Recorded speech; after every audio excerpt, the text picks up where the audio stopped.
Վերջին մի քանի տարիների ընթացքում ադրբեջանական կողմը փորձել է հյուծել հայկական սահմանների պաշտպանությունը պարբերական դիվերսիոն հարձակումների միջոցով։ Ադրբեջանական դիվերսիաներն այնքան հաճախ էին, որ սահմանին տիրող իրավիճակը նմանվել էր պատերազմի։ Սակայն պետք է նկատել, որ ադրբեջանական ամենապատրաստված խմբերն անգամ չէին կարողանում ճեղքել մեր տղաների պաշտպանությունը եւ տալով բազմաթիվ զոհեր հետ էին շպրտվում։ Այսպիսի մի հարձակում էլ տեղի ունեցավ 2015 թվականի դեկտեմբերի 18-ին։ Ադրբեջանական 20 հոգուց բաղկացած հատուկ ջոկատայինների դիվերսիոն խումբը փորձել էր ճեղքել Ասկերանի սահմանը հսկող պաշտպանական դիրքերից մեկը։ Հայկական կողմը մարտի էր բռնվել։ Սկսվել էր դաժան մարտ ադրբեջանցի հատուկ ջոկատայինների եւ Արցախի պաշտպանության բանակի ժամկետային զինծառայողների միջև։ Հենակետը պաշտպանող զինվորների շարքում էր եզդի Սիդար Ալոյանը։ Սիդար Իգորի Ալոյանը ծնվել է 1996 թվականի օգոստոսի 23-ին Արագածոտնի մարզի Ալագյազ գյուղում։ 2014 թվականին ավարտել է Ալագյազի միջնակարգ դպրոցը եւ ընդունվել Հայաստանի ազգային agrarային համալսարանի Պարենամթերքի տեխնոլոգիաների ֆակուլտետ։ Սիդար Ալոյանը դեռ մանուկ հասակից մոտ էր մշակույթին ու սպորտին։ 11 տարեկանից հաճախել է Ապարանի արվեստի դպրոց, Դաշնամուրի բաժինը։ Սիդարի հոգին իսկապես մոտ էր երաժշտությանը։ Դաշնամուրի մոտ նստելիս նա մոռանում էր ամեն բան, իրեն նվիրում էր նոտաներին։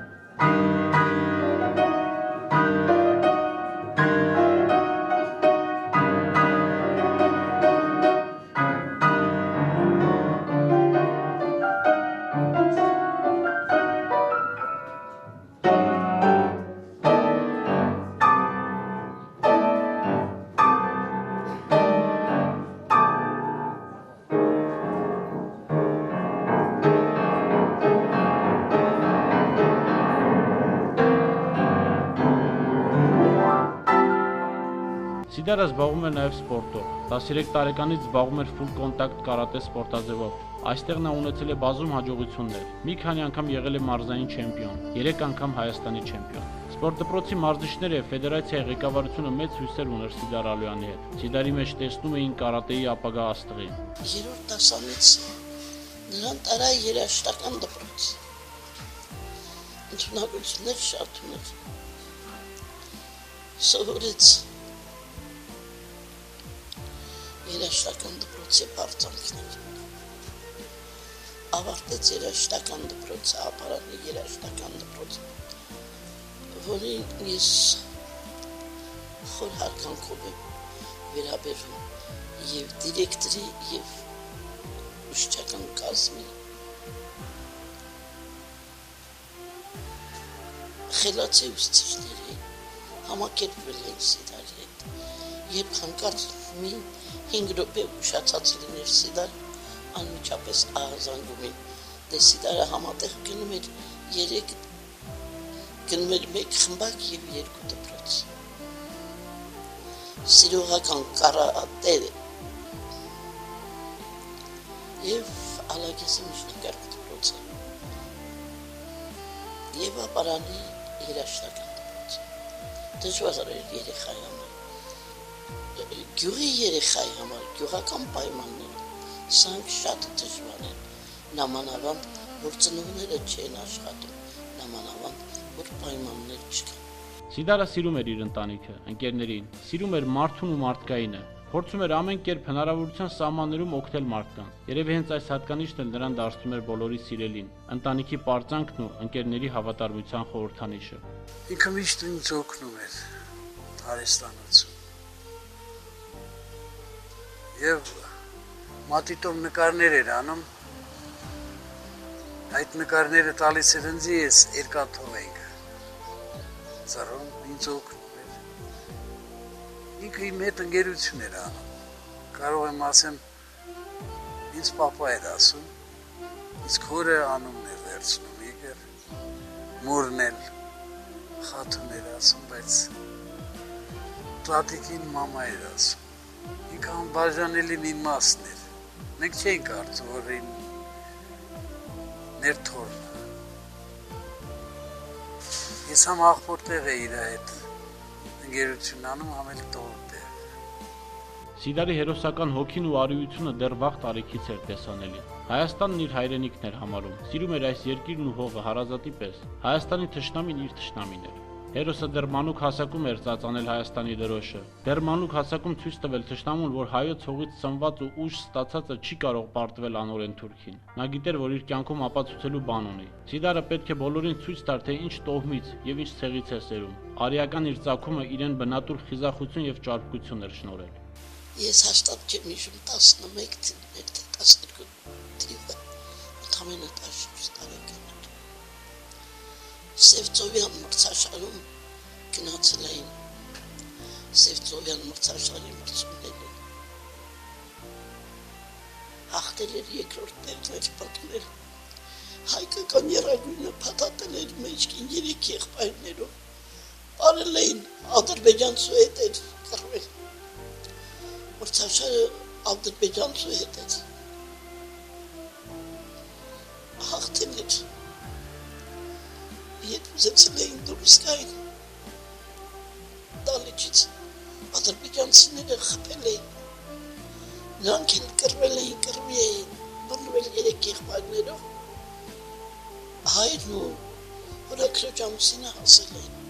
Սիդարին կոնկրետ ժամանակ պետք չէր իր մարդկային բարձր արժեքները ցույց տալու համար, բայց դրանք ամենից վառ արտահայտվեցին, երբ եկավ նրա զինվորական ծառայության անցնելու ժամանակը։ Հնարավորություն ունենալով ուսումը շարունակել Գերմանիայում, Սիդարը այնուամենայնիվ իր պարտք էր համարել նախ եւ առաջ անցնել պարտադիր զինվորական ծառայություն։ Դրանից հետո նոր պիտի մտածեր սեփական երազանքների ու դրանց իրականացման մասին։ Չնայած ծառայությունից հետո էլ իր նպատակը հայրենի հողի բարգավաճումն էր։ Այս անգամ էլ որպես օրինավոր եւ բանիմաց քաղաքացի էր ծառայելու հայրենիքին։ Ինձ հավը որ հələ ինքը շատ բաներ ուներ, պրոստը իրանից ըջի բան չմնաց։ Սիդա շատ դա ամեն ինչով շատ մեծ մարդ էր։ Իրա ուղեղով, իրա շրջապատով, իրա ընկերներով Սա աշխարհից Սիդարի համար սա տեղից մեր համար մեծ զանգեր է Սիդարի համար մեծ ծավալ Սիդարի սորա 2014 թվականի հունվարի 19-ին մեկնեց զինվորական ծառայության։ Բանակում էլ ինչպես ամենուր Սիդարին սիրում էին բոլորը։ Սիդարի նվիրվածությունն ու ընկերասիրությունը այստեղ էլ զգացել ու գնահատել էին։ Սիդարի բարությունն այստեղ էլ անպակաս չէր մնացել։ Շատ նվիրված ընկեր էր, շատ ընկերասեր էր, ամեն ինչ անում էր, որ իր ընկերները իրար հետ չկռվեն, ամեն ինչ անում էր, որ իր ընկերները իրար օգնեն ամեն հարցում։ Ես ամենաառաջինը մարդկանց մեջ չենց է անկեղծությունն ու նվիրվածությունը ավելի գնահատում։ Սիդարը սիրում էր միայնակ հաղթահարել իր դժվարությունները, երբեք չէր տրտնջում։ Միշտ ընդառաջ էր գնում ճակատագրին ու բարձր գլխով քայլում իր կյանքի ճանապարհը։ Իր համար չկային անհաղթահարելի դժվարություններ։ Լեռնեցու հոգին հիշեցնում էր, որ ամեն դժվարություն բերում է ել ավելի մեծ հաղթական բերկրանքի, երբ այն հաղթահարում ես պատվով։ Մի անգամ եկել էր արձակուրդ։ Հարցեցի Սիդա բալա դժվար է, ասել չի տղամարդու համար ինչ դժվարություն։ Այդ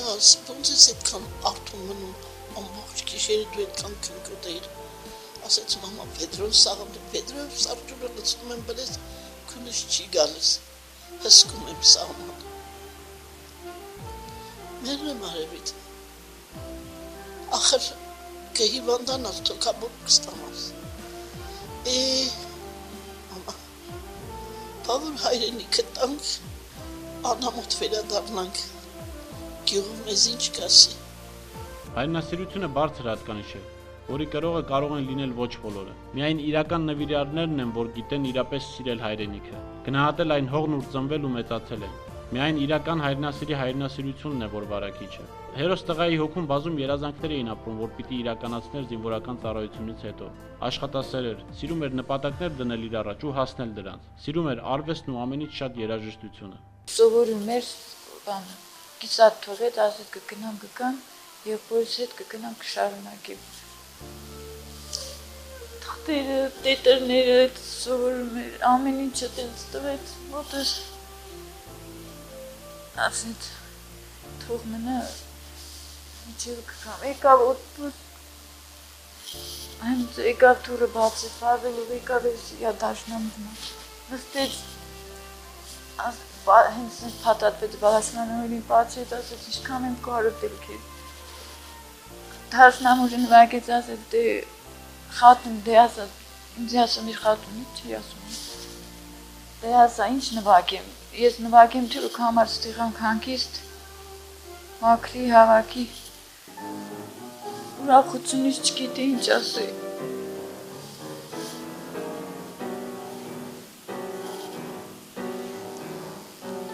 Մտածի 2 տարի ինչը մեր պարտն է կկատարենք կգանք։ Բանակից վերադառնալուց հետո Սիդարը պիտի ավարտեր կրթությունը, շարունակեր իր քայլերը սպորտում, սև գոտի ստանալ, կարատեի դասընթացներ կազմակերպել, օգնել ընտանիքին ոտքի կանգնել, չէ որ արդեն հասուն եւ կյանքի բավական ճանապարհ անցած տղամարդ էր լինելու։ Սև գոտու սերտիֆիկատը պարոն Բաղդասարյանը կհանձնի ծնողներին։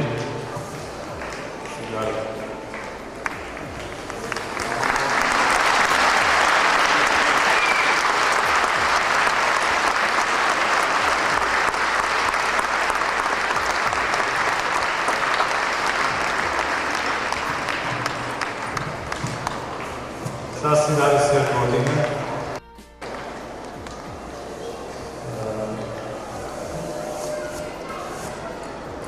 Սիդարը զոհվեց սահմանում և Սիդարի նման տղաներ զոհվեցին և այսօր կած են սահմանին, պահում են մեր երկիրը, որ մենք այստեղ նման կարգի միջոցառումներ անենք և մեր երեխաները խաղաղ երկիրը պահում։ Շնորհակալություն։ Միշտ խոսում ենք նրա մասին, որ բանակից պիտի գար սև գոտին ստանար, մի քնություններ ունեցել։ Որոշել ենք դպրոց բացենք, մի խմբակ կարատեի, երկուսով մարզենք երեխեքին։ Ափսոս որ չեղավ։ Հուսում եմ, որ այդ ճանապարհը կանցնի մախորներիս հետ, երկու եղբայրներիս հետ։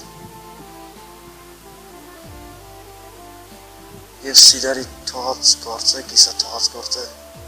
մենք իրեկով կավարտենք։ Դեկտեմբերի 18-ը դարձավ ճակատագրական Սիդարի համար, օր, որ պիտի ցույց տար Սիդարի հերոսական հոգին ու հավերժ անմահացներ նրան հերոս քաջերի կողքին։ Այդ օրը Սիդարն իր մարտական ընկերների հետ 2 ժամից ավելի պայքարել էր ադրբեջանցի դիվերսանտների դեմ։ Նրանք համառ պայքարի արդյունքում կարողանում են ետ մղել թշնամուն։ Սիդարը, որ հրաշքով է փրկվում թշնամու կրակոցից, զանգում է հորը։ Ծիծաղելով պատմում, որ 1 ժամ առաջ ադրբեջանցիների հետ մարտի մեջ է եղել։ Թշնամու գնդակը հարվածել է գլխարկին։ Գլխարկն ընկել է գլխից, իսկ ինքը հրաշքով փրկվել է։ Սակայն նույն օրը կեսգիշերին մոտ ադրբեջանական կողմը կրկին հարձակվում է։ Սիդարը այս անգամ էլ իր ընկերների ու հրամանատարների հետ հերոսաբար կռվում է հայկական սահմանը անսասան պահելու համար։ Դժբախտաբար մարտի ժամանակ առաջինն ընկնում են հերոսները։ Սիդարը եւ իր ընկերները զոհվում են։ Ինչպես Սիդարի մոտ ընկերներն են ասում, Սիդարը գնաց գիտակցված մահվան։ Գիտակցված մահով էլ անմահացավ։ Հերոսը, ով դեռ բազում անգամներ եւ ոչ միայն մարտի դաշտում պիտի հետևում թողներ թշնամուն, զոհվեց հետևում թողնելով մի մեծ կյանք, բազում երազանքներով ու սպասելիքներով, որ ոչ միայն իրենն էին,